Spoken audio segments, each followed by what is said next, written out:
She never worked a day in her life, I heard them whispering. Mom's just an embarrassment now. We can't keep dealing with this. And she doesn't even have retirement benefits, Sarah added. Who's going to pay for her hospital bills? I'm not ready to stop living my life or stop buying my luxury bags just to take care of her. Maybe we should look into putting her in a nursing home, David said. What my kids didn't realize was that while they were calling me useless, I was sitting on $3.8 million I'd earned myself. What they really didn't know was that I was about to give it all away, just to show them what they'd lost. My name is Susan May Johnson, but everyone who's ever loved me calls me Grandma Sussy. This is the story of how I went from being my children's biggest embarrassment to their biggest regret. Trust me, darling, by the time I'm done telling you this tale, you'll understand exactly why some people deserve to lose everything they never knew they had. You know, sweethearts, there's something nobody tells you about being a mother. They don't tell you that the moment you choose to put your children first, the whole world starts keeping score against you. And 30 years later, when your hair's gone silver and your hands shake from all the work you've done, that same world will look at you and ask, but what did you ever accomplish? I'm 72 years old now, and for the past 6 months, I've been living in Sunset Valley Nursing Home, staring out my little window at a parking lot, wondering how I ended up here. But let me tell you how this story really begins, because it starts with a choice I made 35 years ago that changed absolutely everything. I was 28 years old back then, fresh out of college with a business degree, working as a junior financial analyst at Morrison & Associates. Oh, honey, I loved that job. Something fierce. I loved watching those numbers dance across spreadsheets, finding patterns that nobody else could see, predicting which way the market was going to turn. My boss, Mr. Morrison himself, had just told me I was being considered for a promotion that would have doubled my salary. I had my whole career mapped out like a beautiful roadmap to success. Then I found out I was pregnant with my first baby, David. My husband Robert and I sat at our tiny kitchen table that night, staring at that positive pregnancy test like it was some kind of puzzle we needed to solve. We did the math over and over again, honey. Daycare was going to cost almost as much as my whole salary after taxes. One of us was going to have to stay home, at least for the first few years. Robert tried to be the gentleman. It should be me, he said, but we both knew that wasn't realistic. He was a teacher, and while his salary wasn't huge, it was steady, and Lord knows we needed those benefits. My job, as much as I cherished it, was in one of those volatile industries where junior employees were about as secure as ice cream in July. So I made the choice, sweethearts. I chose my family over everything else. When David was born, I thought it would be temporary. Just a few years, maybe 5 at the most, and then I'd march right back into that office and pick up where I left off. But then my sweet Sarah came along when David was 3. And when she was 4, we had our baby Michael. 3 children, each one more beautiful and demanding than the last. The years started blurring together like watercolors in the rain. School lunches and scraped knees and homework battles that lasted until bedtime. Birthday parties where I made those cakes from scratch because store-bought just wasn't good enough for my babies. Christmas mornings where I'd stay up until 3 in the morning assembling toys because seeing their little faces light up was worth every minute of lost sleep. And I didn't mind one bit. I swear to you on my mother's grave, I didn't mind. When David scored his first goal in Little League, when Sarah won that spelling bee, when Michael got accepted into the gifted program, those moments made every single sacrifice worth it. I wasn't just raising children. I was building their futures, laying the foundation for everything they'd become. But somewhere along the way, honey, I stopped being Susan the person and became just Mom. At school events, other parents would ask what I did for work, and when I said I was a stay-at-home mother, I could see something shift in their eyes. Like I'd suddenly become less interesting, less worthy of their time.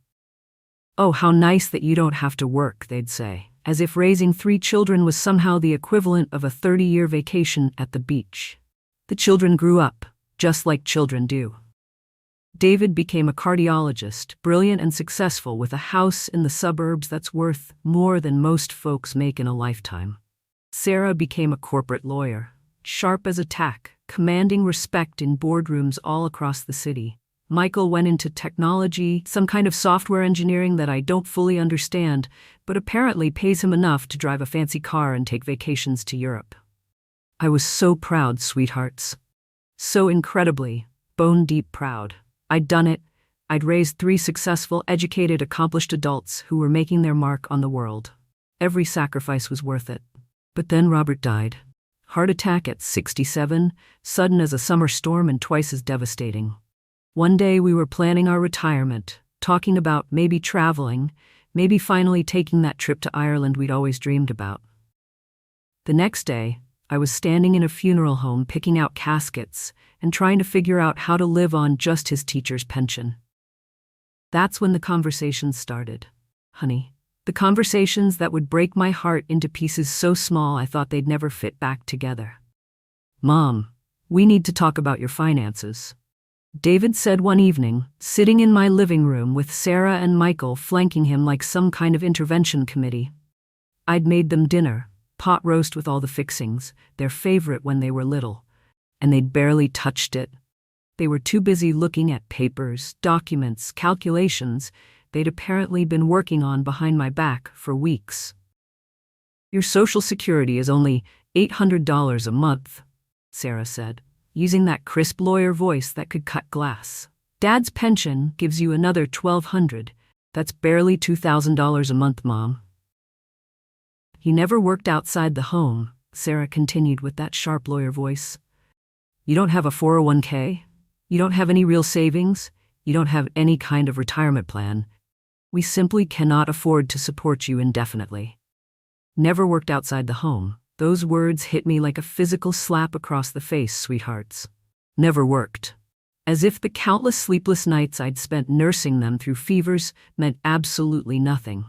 As if the hours I'd spent helping with homework, driving to practices, attending every single school event didn't count as real work. As if the decades I'd spent managing a household, budgeting every precious penny, making sure they had everything they needed while their father and I went without, as if none of that was actual work. We've found the perfect place, David continued, and I noticed he couldn't quite meet my eyes. Sunset Valley Nursing Home. It's really lovely, Mom. They have all kinds of activities, medical care right there. No more worrying about house maintenance. They'd already made their decision, sweethearts. I could hear it clear as day in their voices, see it in the way they'd presented this as the only option rather than giving me any real choice. They'd already toured the facility, filled out all the paperwork, probably even put down a deposit.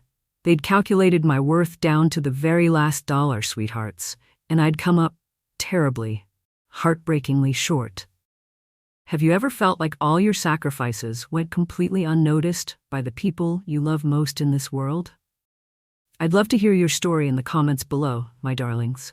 And if you're already invested in hearing how this story unfolds, please hit that subscribe button. It really helps me keep sharing these powerful stories with all of you beautiful souls.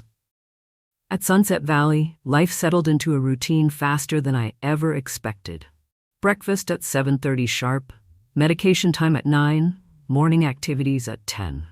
Lunch at noon on the dot, afternoon rest time, dinner at 5:30, and evening television until lights out at 9.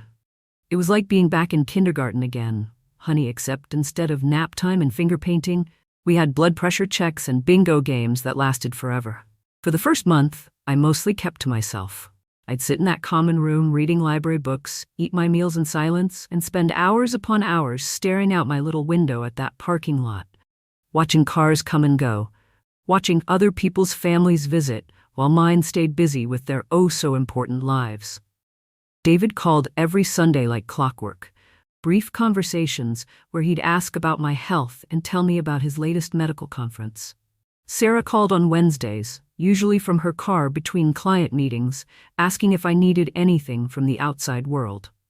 Michael would text occasionally, sending photos of his latest business trip or some fancy new gadget he'd bought.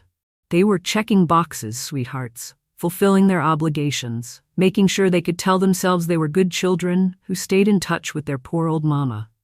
But not one of them ever visited, not once. That's when I met Frank Delacroix. And honey, meeting Frank changed everything. Frank was 75 years old, a retired corporate lawyer who'd moved to Sunset Valley after his beloved wife passed away. Unlike most of the residents who seemed perfectly content to drift through their days like leaves on a pond, Frank had energy. He read 3 newspapers every morning, kept up with the stock market religiously, and had strong opinions about everything from local politics to international trade agreements. But it wasn't just his sharp mind that caught my attention, sweethearts. Frank had the most beautiful silver hair I'd ever seen, kind blue eyes that crinkled when he smiled, and a way of looking at me like I was the most interesting person in the room. For the first time since Robert died, I felt something stirring in my heart that I thought had been buried forever. "Tell me something, Susan," Frank said one morning, leaning forward with genuine curiosity in his eyes. "What did you do before you retired? Before the children came along, I mean." It was the first time in years, honest-to-goodness years, that anyone had asked me that question. Not what my children did for a living, not what my dear Robert had done, but what I had accomplished with my own 2 hands and my own brain. "I was a financial analyst," I said, and I was surprised by how good it felt to remember that version of myself. Before the babies came along, I was actually quite good with numbers, investments, and reading market trends. Frank's eyes just lit up like Christmas morning. "No kidding? I spent 40 years in corporate law, mostly mergers and acquisitions. Always worked closely with financial analysts. Sharp people, every single one of them. Very sharp minds. Once you learn that skill set, it never really goes away, does it?" Over the next few weeks, Frank and I started eating our meals together, sitting in that little garden when the weather was nice, talking about everything under the sun from politics to literature to world events. He was the first person in years who seemed truly interested in my thoughts, rather than just my function as a mother and grandmother. And slowly, honey, something beautiful started blooming between us. Frank would save me the newspaper's financial section every morning. I'd bring him a cup of coffee just the way he liked it, black with 1 sugar. We'd take evening walks around the facility grounds, talking and laughing like teenagers with their first crush. "Frank," I said one evening after dinner, when the common room was quiet and most folks had gone to bed, "can I trust you with something important?" He reached over and took my hand gently in his, sending butterflies dancing through my stomach like I was 28 again. "Susan, in my long experience, secrets are usually much heavier than people realize. Sometimes sharing them is the only way to breathe properly again." So I told him everything, sweethearts. Every last detail. I told him about the phone call I'd gotten 32 years ago from my old boss at Morrison & Associates. Mr. Morrison had retired, and his son was taking over the family business. They were cleaning out old files and had found some analysis reports I'd written back in the day, market predictions that had turned out to be incredibly, impossibly accurate. "Margaret," the younger Morrison had said. That was my maiden name, you see. My father always said you had the best eye for long-term market trends he'd ever encountered in 40 years of business.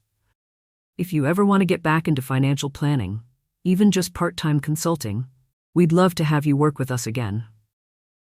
I'd laughed and told him I was much too busy with 3 young children to even think about working. But after I hung up that phone, honey, I couldn't stop thinking about it. Robert was at school teaching, the children were taking their afternoon naps, and I found myself looking up those very stocks I'd recommended 5 years earlier. Every single one had performed exactly as I'd predicted. Better than I'd predicted, even. That night, after Robert and the babies were fast asleep, I sat at my kitchen table with nothing but a calculator and our monthly bank statement. We had exactly $327 in our savings account. Not nearly enough for any kind of meaningful investment, certainly not enough to risk something as unpredictable as the stock market. But I kept thinking about those predictions, honey. About the patterns I could still see clear as day, even after years away from the business world. So I started small, just like my mama had taught me. $25 from the grocery budget here, $30 from the clothing allowance there. Money Robert wouldn't notice missing because I was so careful about how I managed our household expenses, stretching every penny until it screamed. I opened a tiny little investment account using my maiden name, Margaret Sullivan.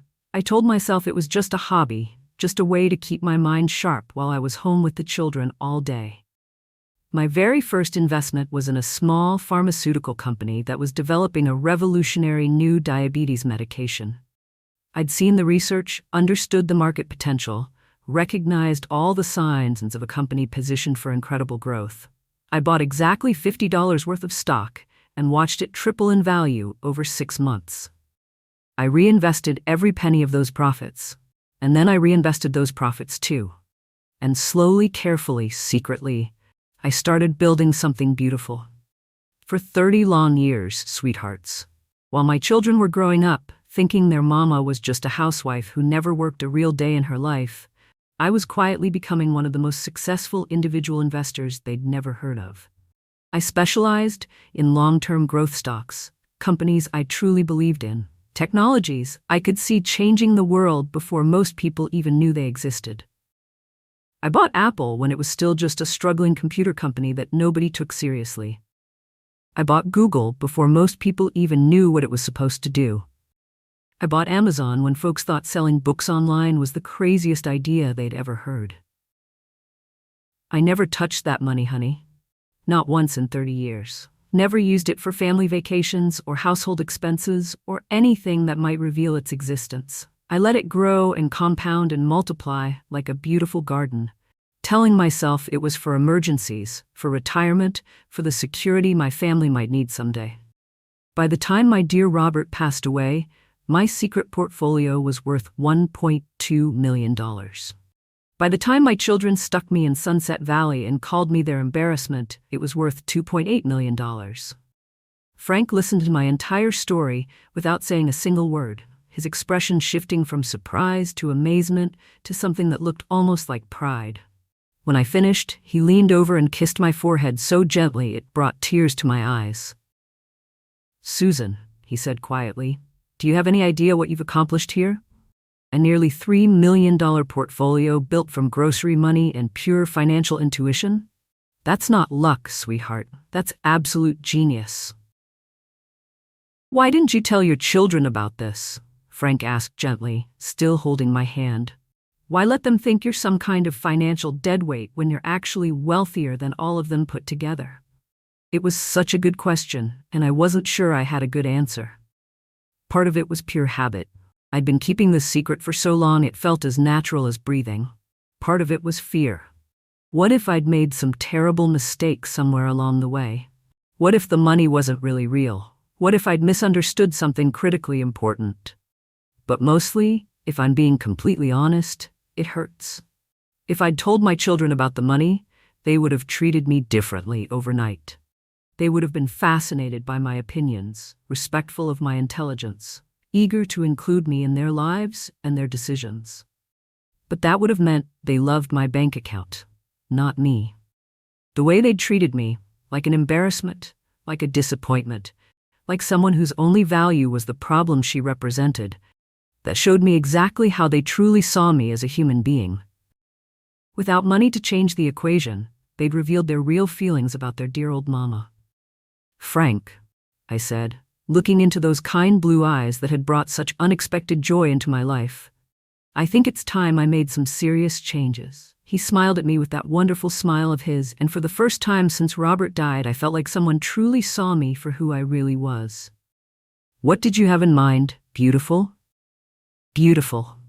At 72 years old, after being called an embarrassment by my own children, this amazing man called me beautiful.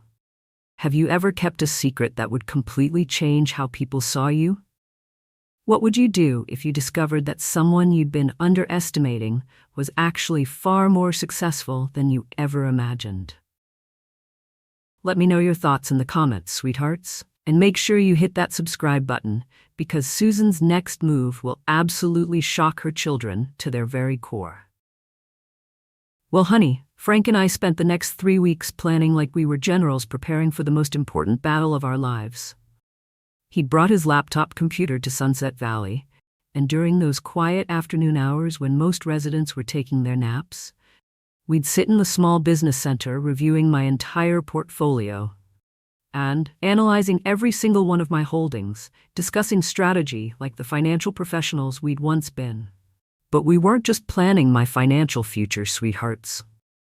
Frank and I were falling in love like teenagers, holding hands during our planning sessions, stealing kisses in the garden when no one was looking, talking late into the night about all the dreams we'd put aside for other people. "The question now," Frank said one afternoon, his fingers intertwined with mine, "is what exactly you want to do with this considerable wealth." I could call them right this very minute, I realized. Tell them about every penny. Watch them scramble all over themselves to apologize, see them suddenly transform into devoted children again. But the very thought made me feel sick to my stomach. "I don't want to buy their love, Frank," I said quietly. "If I tell them about this money now, I'll never know if they truly care about me or if they just want access to my bank account.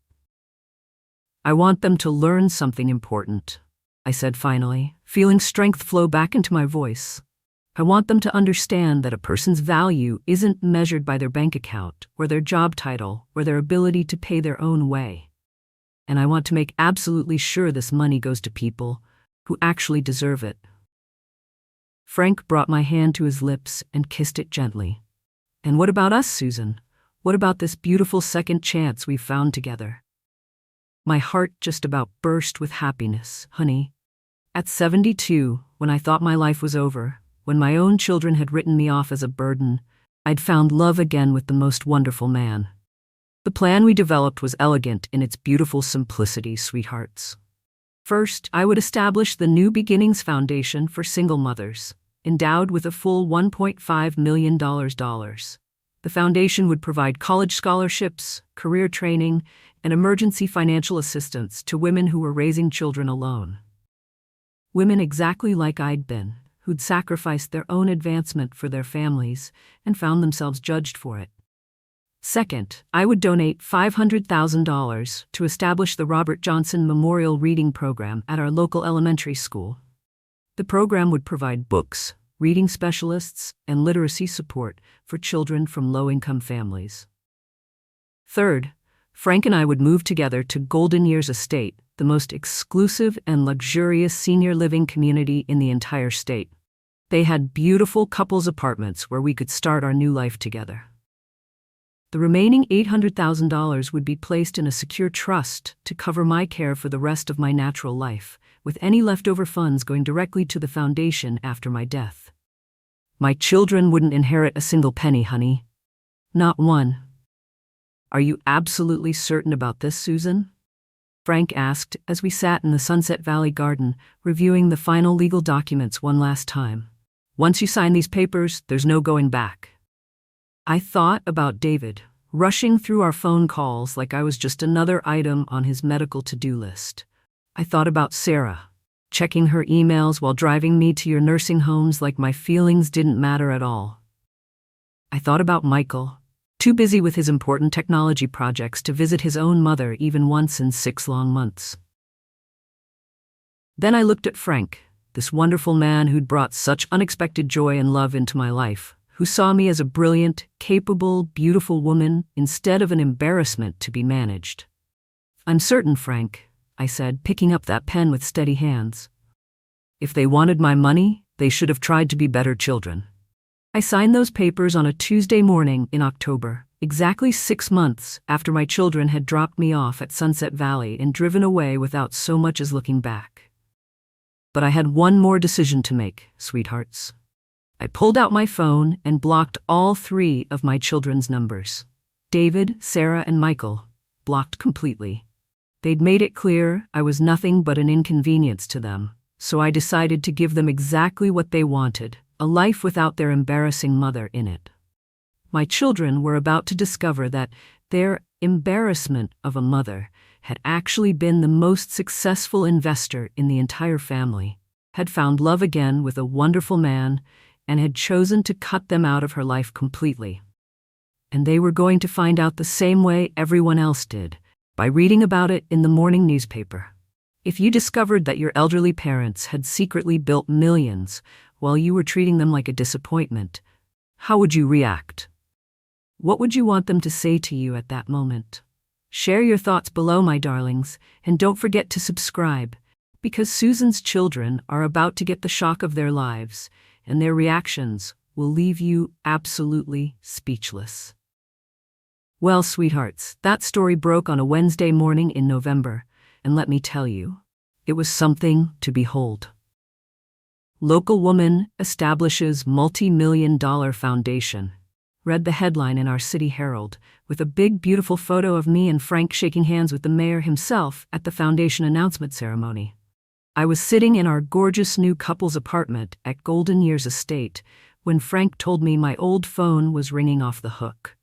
Through our floor-to-ceiling windows, we could see the most beautiful gardens where residents were taking morning walks, tennis courts where active seniors were getting their exercise, and the library where we'd both started volunteering to read to children from the community. Golden Years wasn't a nursing home at all, honey. It was a luxury retirement community where residents lived independently in beautiful apartments, where the staff treated us like valued members of an exclusive club rather than problems to be efficiently managed. Frank and I had a gorgeous 2-bedroom apartment with a full kitchen, a king-size bed we shared like newlyweds, and a balcony overlooking the most peaceful lake. "Susan, darling," Frank said, wrapping his arms around me from behind as I made our morning coffee, "that old phone of yours has been buzzing non-stop. Should I turn it off completely?" I laughed and leaned back into his warm embrace. "Let it buzz, honey. I blocked their numbers months ago. They can call all they want, but they'll never reach me." But I wasn't ready to talk to them anyway, honey. First, I had something important to finish. I sat at our beautiful new desk in our sunny apartment and pulled out the letter I'd been working on for weeks. 3 pages, single-spaced, everything I'd wanted to say to my children for months, but hadn't found the proper words for. My dear David, Sarah, and Michael, by the time you read this letter, you'll have learned about the New Beginnings Foundation for Single Mothers and the Robert Johnson Memorial Reading Program. You'll have discovered that your embarrassment of a mother, the woman who never worked a real day in her life and had no retirement savings, actually built a $2.8 million investment portfolio over the past 30 years. You'll also have learned that I've found love again with a wonderful man named Frank, and that we're living happily together in the most beautiful senior community you can imagine. When you were children, I gave up my promising career to raise you with all the love in my heart. I don't regret that choice for one single second. But somewhere along the way, you stopped seeing me as a person who had made a choice out of love and started seeing me as someone who had simply failed to plan properly for her future. "Mom never worked," you said, as if raising 3 children wasn't the hardest work I've ever done. When your dear father died and left me with limited income, you calculated my worth in dollars and cents, like I was a used car. You put me in a nursing home, not because I needed medical care, but because maintaining a relationship with me was inconvenient and expensive. But here's what you never knew, my precious children. While you were building your careers and your lives, I was quietly building something too. I could have told you about the money at any time and watched you suddenly become interested in my opinions, respectful of my intelligence, eager to include me in your lives. But that would have meant you loved my bank account, not me. The way you treated me when you thought I was poor. That showed me exactly how you really felt about the woman who sacrificed her future to build yours. So I made a different choice. I chose to give my wealth to people who understand the value of sacrifice, who appreciate support when it's offered, who won't take love for granted just because it comes from someone they see as less important. I also chose to block your numbers and remove you from my life completely. You made it clear that I was nothing but an embarrassment and inconvenience to you, so I decided to give you exactly what you wanted, a life without your burdensome mother in it. I found love again with a man who sees my worth, who values my intelligence, who treats me like the successful, capable woman I am. Frank and I are building a beautiful life together, surrounded by people who actually appreciate us. I hope someday you'll understand that the woman you called an embarrassment was actually a successful investor, a devoted mother, and a human being who deserved so much better than she got from the people she loved most in this world. Love isn't about calculation, family isn't about convenience, and respect shouldn't be conditional on someone's ability to pay their own way through life. Don't try to contact me. I've blocked your numbers and instructed our staff never to let you through. You had your chance to be good children, and you chose otherwise. With disappointment but not hatred, Susan, I sealed those 3 letters with my own hands and called the courier service. They would be delivered within the hour. Then Frank and I made ourselves a nice breakfast, sat on our balcony overlooking that peaceful lake, and laughed about how shocked my children were probably going to be when they realized they couldn't even call their wealthy, successful, happily in love mother to apologize. Do you think they'll try to show up here? Frank asked, squeezing my hand as we watched the sunrise paint the water gold. Oh, I'm sure they will, honey, I said with a smile. But Golden Years has excellent security. I've already given them photos and strict instructions that David, Sarah, and Michael Johnson are never to be allowed on the property under any circumstances. Frank chuckled and kissed my cheek. You're magnificent, Susan, absolutely magnificent. For the first time in months, sweethearts, I felt completely, perfectly happy. I had a man who adored me, a beautiful home, a foundation doing incredible work, and the deep satisfaction of knowing that my ungrateful children had finally learned what it felt like to be cut off and dismissed. They'd spent months treating me like I didn't matter. Now they could spend the rest of their lives knowing exactly how that feels. The foundation absolutely thrived, sweethearts. In its very first year, we awarded scholarships to 27 single mothers, funded literacy programs in 8 different schools, and provided emergency assistance to dozens of families in crisis. Every thank you letter I received, every graduation photo, every success story reminded me that my money was doing exactly what I'd hoped and dreamed it would do. Frank and I volunteered together at the reading program, traveled to Europe on the honeymoon I'd never had with Robert, and hosted dinner parties in our beautiful apartment where we were surrounded by friends who valued us for who we were. But the most rewarding moment of all was the phone call I received from a young woman named Lillian, a single mother of 4, who'd received one of our foundation scholarships.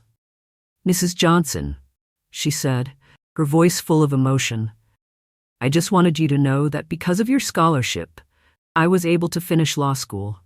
I started my new job yesterday, and for the first time in my children's entire lives, I don't have to worry about paying rent or buying groceries. You changed our whole future, and I'll never forget what you did for us. That's when I knew with absolute certainty that I'd made the right choice, sweethearts. My children had seen me as an embarrassment because I couldn't afford to maintain their standard of living. But the people my foundation helped saw me as a lifeline, a chance at a better future, living proof that someone believed in their potential and their worth. I'd rather be somebody's lifeline than somebody's embarrassment any day of the week. And I'd much rather spend my golden years with a man who thinks I'm brilliant and beautiful than waste another minute trying to earn love from children who'd already decided I wasn't worth their time. What's the most important lesson you're taking away from Susan's incredible story? Have you ever been underestimated by people who should have known your worth? And if you were one of Susan's children, do you think you could have earned back her trust and love after she blocked you completely? Share your thoughts in the comments below, my darlings, and make sure you subscribe for more powerful stories like this one. Sometimes the people we overlook and dismiss are the ones with the most to teach us. And Susan's journey reminds us all that respect and love should never, ever be conditional on someone's ability to pay their own way through life. Thank you for joining me for this emotional story, sweethearts, and I'll see you in the next one.